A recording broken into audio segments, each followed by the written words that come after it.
comme ci fekkee ma ci boole bi laa toll Bara Gaye mais très rapidement. oui merci Der xam naa nag sur cette question-là un agent du ministère de l'énergie doon na gën a am une voix autorisée que la mienne. mais de manière triviale en c'est ça je précise rek je reviens sur ça ou bien un responsable de la Sénélec. mais néanmoins comme ci yàlla moo dogal ci position institutionnelle lañ nekk mën naa ci am une position de principe.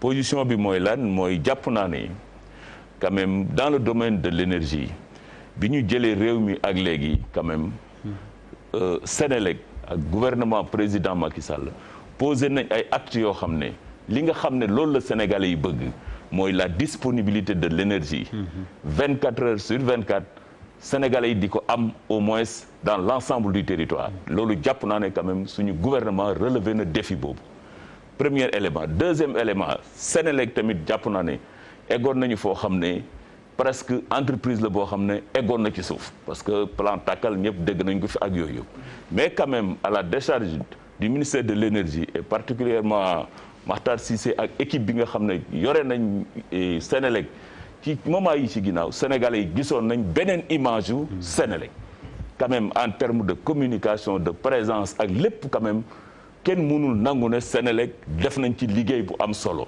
te jàpp naa ne réforme yooyu tamit ci le président gën a tegaat loxoom ba tey waa Sénélec dem ba réfléchir ci loolu te bi ma dégloo syndicaliste Sutelec yi li ñu wax mooy ñoom def nañ ay séminaire xalaat nañ ci lu yàgg ba d'accord ci léegi nag am na difficulté ak ak il parce que li ma dégg surtout waa entre syndicalistes yi wax mooy ñoom Akilee li muy def ñoom la compétence de la Sénélec à l'interne mën na ko def donc pourquoi aller chercher une compétence ailleurs loo xam ne à l'interne à la Sénélec mën nañ ko def loolu nag le débat est là te jàpp naa ne également gouvernement bi ak président Macky Sall tamit dafa am beneen position bu ñu war a am c'est quoi c'est la protection de l'entreprise nationale mais également le développement de nos compétences nationales te jàpp naa ne Akilee quand même au moins ñi ko nekk ay sénégalais lañ et am nañ compétence bi mën naa am peut-être wane nañ ko léegi nag le problème mooy que arbitrage yooyu ñuy def mais jusqu'à présent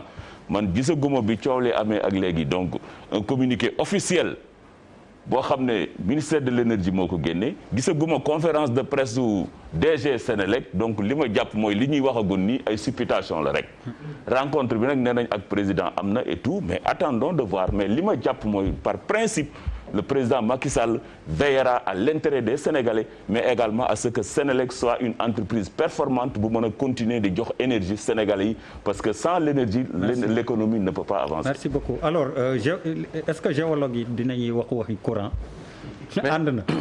mën nañ ci wax fekkoon ne dañu duggoon ci pétrole wala ci leneen mais pour l'instant je pense que honorable député mon ami Sidi Bara et les journalistes qui sont bien informés parce que il faut dire que pour être honnête j'ai pas profondément réfléchi à ce problème-là donc les transactions politico-judiciaires yooyu bon je suis pas très fort là-dedans mais je pense tout simplement que le président de la République il est assez informé et assez entouré de compétences qui puissent lui donner des conseils pour qu'on puisse aller vers la satisfaction pour le Sénégal de ce problème-là loolu rek foofu laa mën a yem quoi.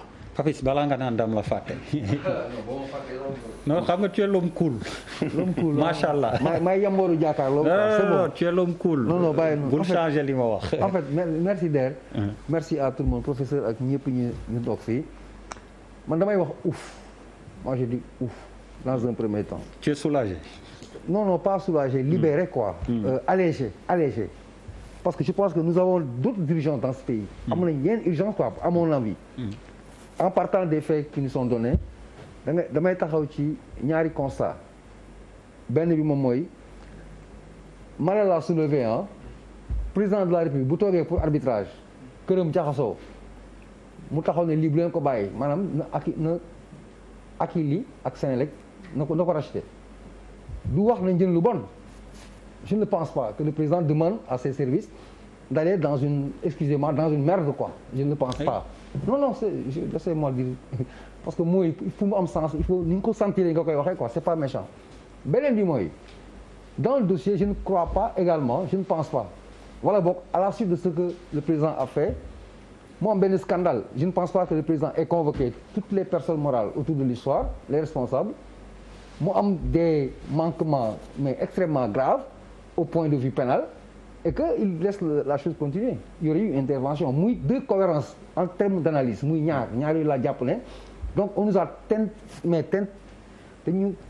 tympanisé pendant autant de temps pour aller autour d'une table, vraisemblablement, il n'y a pas de scandale.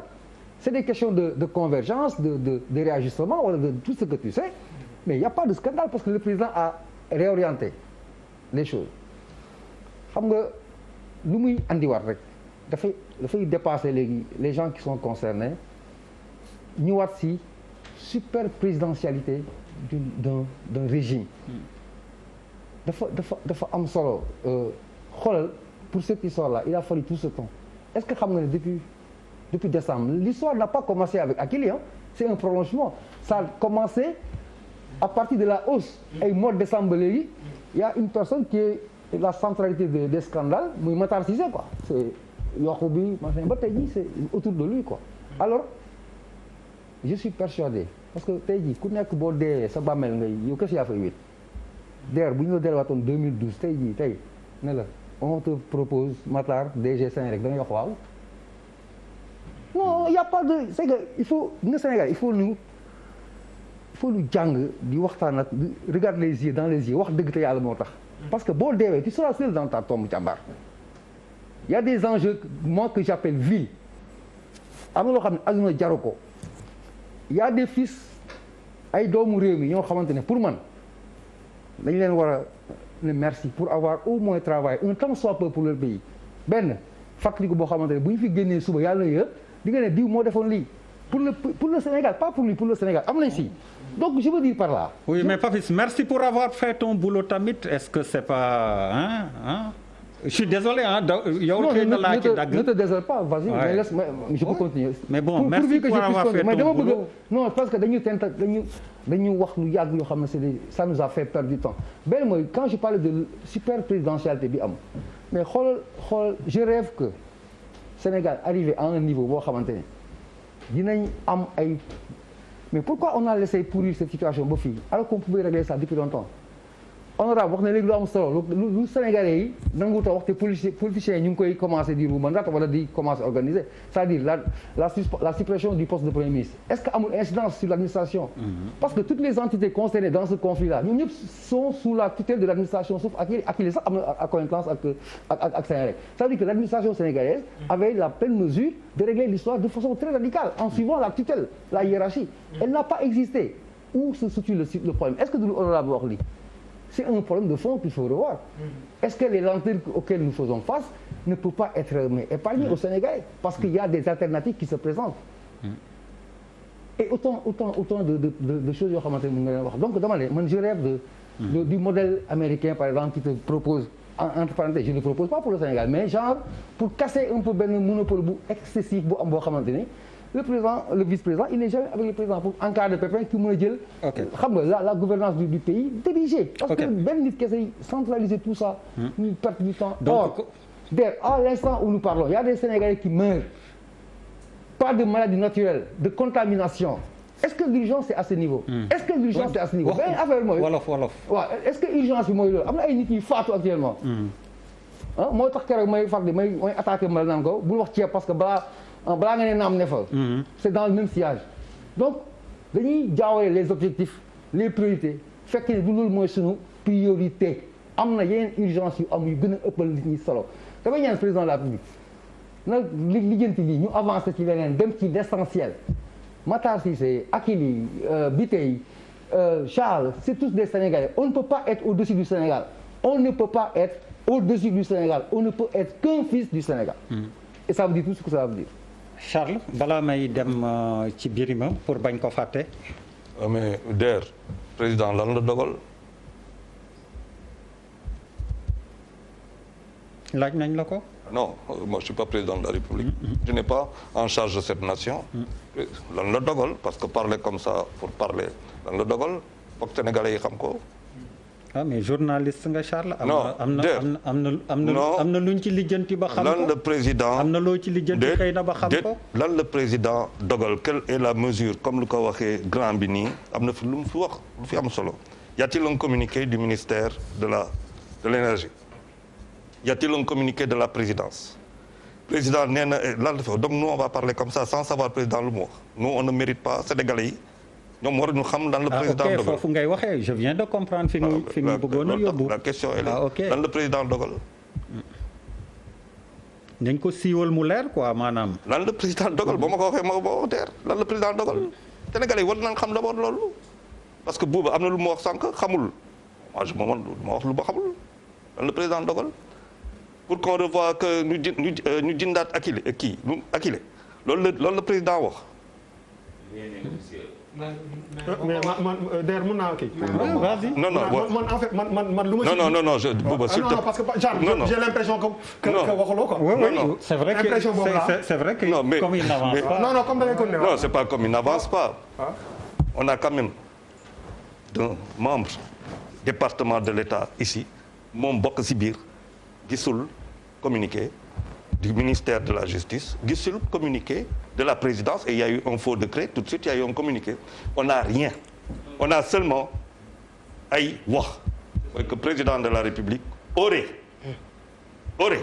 du loolu wala ou mais amuñu rien de et vous pensez que mën nañ wax loo xamante ne c'est pas officiel par rapport à Sénélec ak Akilee est-ce que vous imaginez que nous sommes en train de maanaam ñu ngi toog di waxtaan ci loo xamante ne leerul et c'est ça et nous on mérite ça Sénégalais yi mérité nañ loolu kenn du si wax affaire bi leerul attendez les gars moi j'exige que mu leer mooy sama premier combat pour man ak pour tous les Sénégalais par respect pour ñoo xamante ne ñoo yor suñu administration di tous les jours ñu jox leen ay lenge ñoom ñu yor il faut que ñu wax bu fekkante ne léegi nag il a dit à Sénélec na nga jëndaat les actions de Akilee bu boobaa ma am lu mu koy wax.